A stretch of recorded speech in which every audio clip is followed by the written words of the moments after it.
The fine was taped to my front door with enough duct tape to survive a hurricane. Notice of violation, excessive noise, $250 fine. I stared at it, utterly confused. I hadn't even been home Friday night. I was 3 towns over, helping my buddy build a deck and sleeping on his couch. I held the paper in my hand like it might explain itself. But nope, same old nonsense. The HOA seal stamped in red at the bottom, and a dramatic signature from Wilma Pennington, the board president and resident tyrant of our cul-de-sac. Wilma was the kind of woman who wore pearls to mow her lawn and filed complaints like it was a full-time job. She once fined a guy for leaving his porch light on past midnight. I wish I was exaggerating. I walked into my house, still holding the notice, and set it on the counter like I was defusing a bomb. My name's Barrett Thompson, by the way. I'm a 28-year-old mechanic with zero tolerance for nonsense, and this was peak HOA nonsense. I decided to get ahead of it. I called Wilma. She answered on the second ring, probably waiting by the phone like some HOA bat signal had gone off. "Hello, this is Wilma Pennington, president of Clearwater Pines Homeowners Association. How may I help you?" "Hi, Wilma, it's Barrett. I just got a fine for a noise violation on Friday, but I wasn't even in town." There was a pause, like she was ready to pounce. "Well, Mr. Thompson, we received multiple complaints about loud music and shouting coming from your property around 10 p.m. I personally verified the disturbance from the sidewalk." "You personally?" I rubbed my temple. "Wilma, I wasn't even home." "Well, perhaps you had guests over or you left something on. Either way, it's your property and you are responsible. The fine stands." I hung up without saying goodbye. I knew better than to argue with her over the phone. Wilma loved power like a cat loves knocking things off tables. Instead, I called up my friend Darren where I'd stayed Friday and asked if he'd mind sending over the security footage from his garage cam. It showed me pulling into his driveway around 6 p.m. Friday and not leaving until Sunday morning. Beautiful timestamp and everything. I printed it out, then took a little trip to the police station. Why? Because I knew something Wilma didn't. One of her board members was a little too eager with their complaints. I filed a report not for the noise but for false accusations. I asked if they had received any calls from Wilma or any of the board members that night. The officer checked the logs. There were no official noise complaints filed with the police on Friday. Interesting. I returned home, already planning my next move. I made copies, one of the security footage, one of my statement to the police, and one of the officer's confirmation there were no calls logged. Then I stapled it all together, wrote fraudulent fine in bold Sharpie, and marched straight to the HOA Dropbox. But I wasn't done. That night, I set up a security camera over my front door and another one facing the street. If they wanted to play games, I was ready for the rematch. The next morning, I awoke to another letter. This time, it wasn't duct-taped, it was hand-delivered. The envelope was unmarked, thick, and sealed with a gold sticker embossed with the HOA crest like it was some royal decree. I opened it by the kitchen window, half expecting another bogus violation. But this wasn't a fine. It was a summons to a disciplinary hearing scheduled for Thursday night in the clubhouse. No explanation, no contact number, just a time and a warning that failure to appear would result in escalating penalties. I folded it neatly and set it on the counter. My dog Diesel watched me from the rug with his usual deadpan stare. I muttered, "They're doubling down." I didn't need to wait until Thursday to know what was coming. This wasn't about noise, it was about control, and Wilma wasn't used to being told no. The next day, I decided to pay a visit to someone I hadn't spoken to in months. Mr. Alvarez, the former HOA treasurer. He'd quit suddenly the previous summer, right after a mysterious budget reallocation Wilma pushed through during an emergency board meeting. He lived 2 blocks over in a corner house with sun-faded shutters and a porch that always smelled like fresh basil. He answered the door in threadbare overalls and a baseball cap. "Barrett," he said, surprised. "Haven't seen you since the block party got canceled." "I know." "I need a favor," he squinted at me. Does this have to do with Wilma? I glanced around before speaking. She's trying something. Fined me for noise when I wasn't even in town. I have proof. Now she's calling some kind of hearing. He stepped aside and waved me in.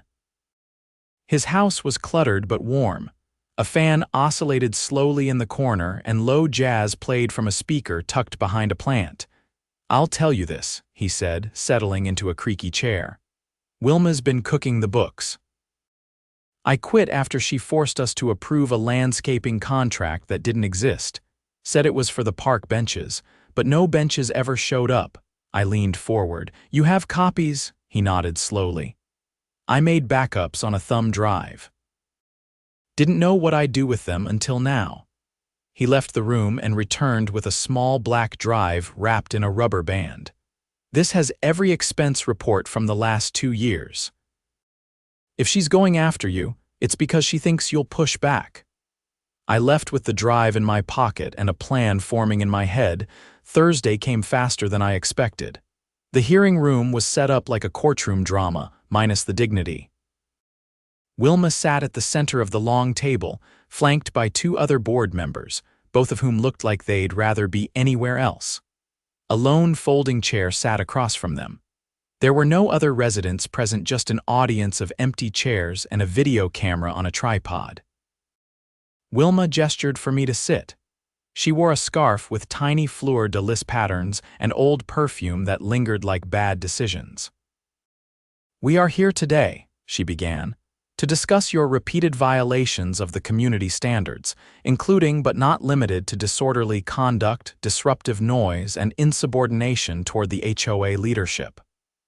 I raised an eyebrow. "Insubordination? You were informed of the fine and dismissed it without proper appeal protocol," she said. "Additionally, you filed a police report against the HOA, which is a breach of our conflict resolution procedures." I pulled out a folder and opened it calmly. "I filed a police report because I was accused of a disturbance I can prove I didn't commit. And since when is filing a report a violation of conflict resolution?" Wilma's expression tightened like a lid on a pressure cooker. "You should have come to us directly." I did. "You told me the fine stood without evidence, so I gathered some." I pulled out the printed screenshots from Darren's garage cam and slid them across the table. One of the board members, a balding man named Elliot, squinted at them. "These are time-stamped," he muttered. "Wilma didn't touch them. Even if you weren't home, the disturbance came from your property." "Then maybe you should ask who was on my property, because it wasn't me," I said. "And if you're suggesting someone broke into my place to throw a party, I'd be happy to call the police again." She shifted in her seat but said nothing. I placed another document on the table, the report from the police log, confirming no complaints were called in that night. "And here's proof no noise complaints were filed with local authorities. So unless you have audio recordings, eyewitnesses, or anything beside your personal vendetta, I suggest we talk about something else." Elliot cleared his throat. "Wilma, I wasn't informed of this hearing until yesterday." "This wasn't voted on by the board," she snapped. "It was an emergency session. I have the authority." "Actually, you don't," I said, pulling out the HOA bylaws I printed from the website archive. "Emergency sessions can only be called with a quorum of board members and must be documented in writing 24 hours in advance, with public notice posted. You did none of that." The third board member, an older woman named Doreen who had stayed quiet until now, glanced at the paperwork. Her lips moved as she read and her brow furrowed. "I never signed off on this hearing," she said, "and I didn't see any notice posted." I reached into my bag and pulled out the thumb drive. "Then maybe it's time we look at some real violations." Wilma stood up. "That's confidential HOA property?" "No," I said firmly. "This is a backup of public financial records provided by a former treasurer who had every right to retain them for legal reasons. And if you're confident they're in order, then let's go through them together." Elliot looked at her. "Wilma, is there something you want to tell us?" Wilma's voice cracked. "This is a setup." I plugged the drive into the laptop on the table and opened one of the spreadsheets. Here's a payment for $3,200 labeled recreational beautification, no contractor listed, no receipt. No description. Doreen adjusted her glasses. That was supposed to be for the playground mulch. We never got mulch. I clicked another tab. Here's a recurring payment to a consulting firm in Arizona. Says community engagement strategy, but we don't have a community consultant. And I called the number. It's disconnected. Elliot leaned back slowly. We need a full audit. Wilma looked pale. You're taking his word over mine. No, I said. They're taking math over make-believe. Doreen stood up. This meeting is adjourned. The board will reconvene to review financial records and determine next steps. Barrett, you're dismissed, and thank you. I left the room without another word. Outside, the sky was turning pink. A few neighbors stood nearby, pretending not to eavesdrop. One of them, a retired firefighter named Greg, gave me a nod. Back at home, I poured a glass of water and sat on the porch. Diesel curled up beside my feet. I knew this wasn't over. Wilma wasn't the type to go down quietly. But now the board had seen the cracks, and the community was starting to whisper. Tomorrow, I'd go one step further. I'd call the county auditor's office. I sat on hold with the county auditor's office, the fan in my living room clicking softly as it rotated. My coffee had gone cold, but I didn't move. I wanted to be sharp when someone finally picked up. After what I uncovered at that so-called disciplinary hearing, I knew I was standing on a pile of dry leaves with a lit match in my hand. Finally, a woman answered. County Auditor's Office, this is Marcia. I explained who I was and asked about the HOA's recent filings, specifically Clearwater Pines. I gave her the address, the association's registration number, and held my breath. There was a long pause as she typed. Mr. Thompson. There's a note here, she said. Your association's last financial disclosure was submitted almost 14 months ago. That's already a problem. I leaned forward. What kind of problem? They're required to file annually. Failure to comply can trigger an automatic audit if reported. Want me to escalate this? Yes, I said immediately. Please. I've got hard copies of financial inconsistencies and a witness, the former treasurer. I can get you statements and contact info. She gave me her email and a case number, then promised a follow-up once it was logged. I hung up, heart steady. This wasn't personal anymore. This was systemic. That afternoon, I ran into a neighbor I hadn't seen in weeks, Monica, who owned the pet grooming place downtown. She was walking her Dachshund and paused when she saw me. I heard about the fiasco at the clubhouse, she said, adjusting her sunglasses. You really took a bite out of Queen Wilma. She's been fabricating fines, I said. And I'm pretty sure she's been misappropriating funds. A county audit's coming. Monica's expression didn't shift. Instead, she looked back toward the clubhouse. Barrett, you know the community bulletin board by the pool? Yeah, I said. What about it? She tore down all the notices last night, every single one. Just left the HOA contact information and a flyer about a new safety patrol initiative. Said it was to streamline communications. I frowned. That's not streamlining, that's silencing. Monica nodded. I've lived here 9 years. This isn't the first time something felt off, but no one ever had proof before. Now they did. That night, I emailed Marcia everything, an organized PDF of the spreadsheets, screenshots, and a scanned notarized letter from Mr. Alvarez confirming the file's authenticity. I didn't stop there. I also sent copies to the state attorney general's office and the local news tip line. Just in case someone tried to sweep this under one of those overpriced HOA-approved welcome mats. The next morning, I was woken up by pounding on my front door, not a knock, but a closed fist thud. Diesel let out a low growl as I swung the door open. 2 uniformed officers stood on my porch. One held a folded paper in his hand. Mr. Barrett Thompson? Yes, I said, pulse ticking up. This is a courtesy notification. Clearwater Pines HOA has filed a temporary restraining order against you, effective immediately. You're not to attend HOA meetings, enter any common areas, or contact board members directly. I stared at them. For what? The officer flipped open the document. Allegations of harassment, disruption of official proceedings, and threatening behavior. I laughed once, sharp and bitter. I submitted evidence to the auditor's office. That's it. We're just delivering the order, the other officer said. You have the right to contest it. File through the county clerk within 72 hours. They left me with the paper and a bitter taste in my mouth. Wilma was panicking and doubling down. I took photos of the order, then forwarded them to Marcia and copied the Attorney General's assistant. If this was retaliation, I wanted it documented from every angle. That afternoon, I drove to the courthouse and filed the paperwork to contest the restraining order.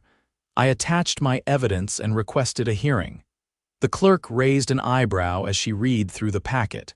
"You've got a case here," she said. Associations aren't above the law despite what some of them think. I thanked her and left. I didn't go home. I went to visit Harold Linwood, a retired municipal judge who lived 3 streets over. We'd only spoken once before briefly, about property lines, but I remembered he'd mentioned something about HOA abuse over whiskey at the last neighborhood gathering. He opened the door in a cable-knit sweater and looked surprised to see me. "Mr. Thompson, you've stirred up quite the storm." "I need your advice," I said. "You told me once the HOA overstepped with your garden fence. What happened?" He motioned me inside. "They fined me," threatened Leon's, the works. "I fought it and won, but it cost me 6 months and a lawyer. If I'd had half the documentation you do, they wouldn't have made it past the first letter." I showed him the restraining order and my filing. He scanned through it, then looked up. "This is retaliatory and illegal. You've done everything by the book." If Wilma continues, she's opening the association up to civil liability, possibly criminal depending on how deep that financial hole goes. Think the DA would take it if the audit confirms fraud? Absolutely. The next week moved fast. The auditor's office opened a formal investigation. A letter was posted on every mailbox in the neighborhood official county letterhead. Not from the HOA advising residents that Clearwater Pines was under review for financial irregularities and potential misconduct. People started talking. Quietly at first in hushed backyard conversations and whispered phone calls, but then louder. Someone started a private group chat for residents. Screenshots flew around like wildfire, old notices, budget discrepancies, quotes from vendors who claimed they'd never been paid. Then came the boil over. A week before my court hearing to contest the restraining order, a pair of plainclothes investigators showed up at the HOA office. Not residents, not local, state investigators. They carried briefcases and walked with purpose. They didn't ask for Wilma, they asked for access.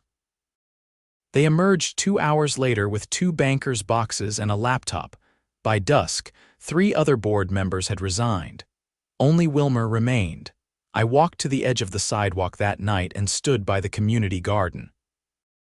Several neighbors had gathered nearby, murmuring, watching the clubhouse lights go dark. Monica approached me, this time without her dog. "You were right to push," she said. "We all knew something was wrong, we just didn't know how to fight it." "You don't have to fight alone," I said. That's what she counted on, everyone staying quiet. A few days later, my court hearing came. I brought everything: statements, timestamps, financial records, copies of the audit notice, and a letter from Judge Linwood confirming the HOA's pattern of intimidation. The judge dismissed the restraining order in under 15 minutes. Outside the courthouse, a young reporter with a notepad and a press badge approached me. "You're Barrett Thompson, right? I've been covering HOA fraud cases across the county. Yours is the 3rd this year. Mind if I ask a few questions?" I considered it for a moment. "Yeah, let's talk." By the end of that week, the county filed a formal complaint against Clearwater Pines HOA and named Wilma Pennington as the primary respondent. The audit report cited over $20,000 in unaccounted funds, misfiled contracts, and unauthorized expenditures. The sheriff's department executed a warrant to seize HOA bank records. Wilma refused to comment. She was arrested 3 days later for obstruction and embezzlement. The neighborhood didn't cheer, but it breathed again. People stopped pretending not to notice each other at the mailbox. A few front porches got repaired. A set of new benches finally appeared at the park, paid for through a community fundraiser, not a mysterious budget line. I didn't run for the board. Didn't need to. A retired teacher and a couple of small business owners did, and they promised open books and monthly check-ins. They kept that promise. Monica dropped off a hand-painted sign the week after the new board took over. It read, "Welcome to Clearwater Pines, where neighbors have each other's backs." I hung it on my fence, and for the first time in a long time, nobody took it down. The new HOA board held their first public meeting in the clubhouse on a Monday evening, 2 weeks after the audit results were made public. The room was packed. Folding chairs filled every corner, and people stood shoulder to shoulder along the walls. Some brought notepads. Others just brought years of frustration.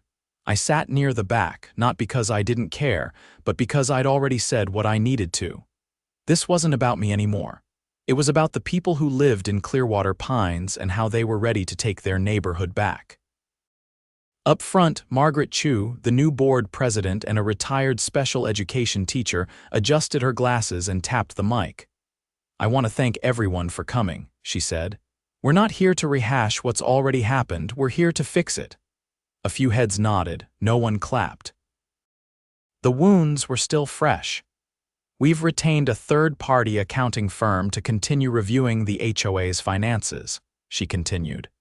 "Anything that cannot be verified will be disclosed, and any funds that were misused will be formally reported to the authorities."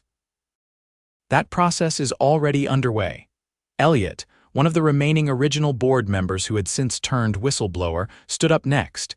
He was visibly thinner than I remembered, like the weight of the last few months had physically pressed down on him. "I let things slide," he said, voice lower. "There were things I didn't question because it was easier not to. That was wrong. I've already given a full statement to the district attorney's office. I can't undo the past, but I'll answer every question anyone here has." A woman near the front raised her hand. "Is it true that HOA funds were used to pay for private legal defense before charges were filed?" Margaret took the mic again. "Yes. Wilma authorized a payment of $6,000 to a law firm in Northbridge. It was withdrawn without board approval. We've submitted documentation to the county investigator regarding that transaction." Murmurs spread across the room. A man near the exit shook his head and muttered something under his breath.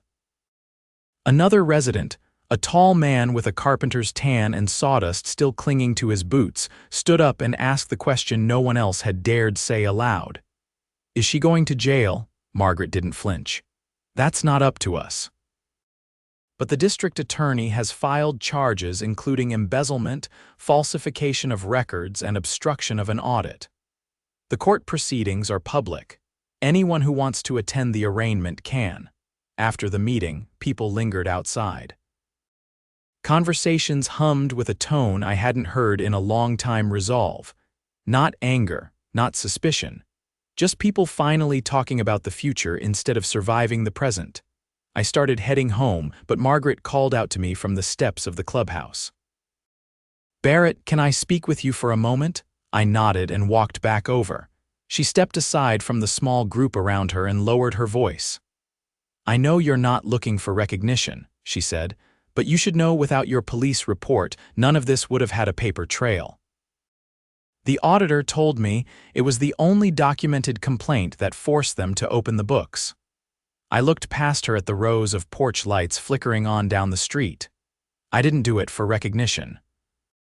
I did it because I was tired of watching people get pushed around. She smiled, not politely, but genuinely.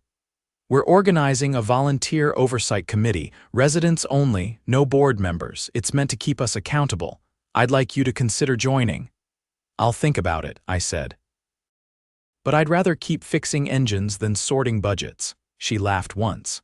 "Fair enough, but if you ever change your mind, there's a seat waiting." I walked home under a sky full of stars, the kind you only notice when the collective noise dies down. The next morning, a letter arrived in my mailbox. No logo, no formal typeface, just a plain envelope with a return address from the district courthouse. Inside was a copy of a court order. Wilma Pennington was officially barred from serving on any HOA or neighborhood association board in the state.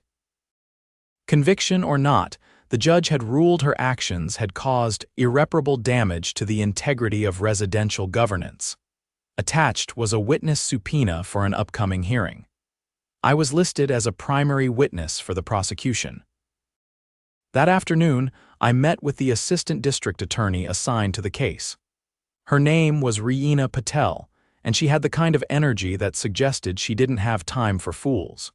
She spread out a stack of documents across the table in her office and motioned for me to sit. "Your testimony's going to be important," she said, flipping through a file folder. "You're the only resident who documented the timeline from the moment the fine was issued to the police report to the audit request." "Glad to help," I said. "But what's the end game?" Reena tapped a highlighted line. "This isn't just about her. We've found evidence that 2 previous treasurers resigned after raising concerns about budget discrepancies. Wilma suppressed their exit statements. We're reopening both of those cases, and if we can prove she coerced resignations or falsified internal records, we're adding charges." I leaned back. "So this goes back years. 5 at least." She gave me a tight nod. "And if we find any evidence that she filed fraudulent liens or tried to foreclose on homes under false pretenses, we'll pursue that too." The trial date was set for early spring. When it arrived, I took the stand in a packed courtroom. The judge kept things efficient. The prosecutor laid out the pattern: fraudulent fines, forged approvals, unreported expenditures, missing contractor records, and retaliatory actions against residents. When I testified, I focused on the facts. I explained the fine, the proof I wasn't home, and how that led me to uncover deeper issues. I described the restraining order, the clubhouse hearing, and the thumb drive with the budget records. Wilma sat across the room, her expression unreadable. She wore a pale blue blazer and kept scribbling notes in a small leather folio, but she never once made eye contact with me. The evidence overwhelmed the defense. After 2 days, her attorney offered a plea deal: reduced sentencing in exchange for full cooperation and restitution of misused funds. She accepted. The final ruling: 18 months of probation, a $5,000 fine, and mandatory restitution payments totaling over $20,000 to the HOA. She was also barred from holding any fiduciary role in a nonprofit or community organization indefinitely. The funds were returned over time, but something more valuable resurfaced: trust. The spring brought new life to Clearwater Pines. Lawns bloomed without judgment. The bulletin board at the pool filled up again, this time with actual community events: a gardening club, a neighborhood cleanup, and a block party that had been canceled for years. I didn't attend the planning meetings, but I helped set up tables the morning of the event. Diesel lounged in the shade while I hauled folding chairs onto the grass behind the clubhouse. Monica handed me a plastic bin filled with flyers. "You know," she said, "someone should write this whole thing down, make a guide for other neighborhoods." "Not a bad idea," I said. "But I think people already know. They're just waiting for someone to show them it's okay to speak up." Greg, the retired firefighter, fired up the grill. Kids tossed beanbags onto a cornhole board someone had painted with the words "Zero fines, full fun." Someone hit play on a Bluetooth speaker, and for once no one worried about the volume. Later that night, I walked past the old clubhouse. The front door was propped open, and Margaret stood inside, wiping down folding tables with a cloth. She looked up when she heard me. "You ever think we'd get here?" she asked. I thought about it for a moment. "Not until we stopped letting one person define the rules." She nodded and turned back to her work. As I walked home under the soft glow of porch lights and the faint echo of laughter behind me, I realized something had shifted. Not just the leadership, not just the rules. The neighborhood had finally remembered who it belonged to.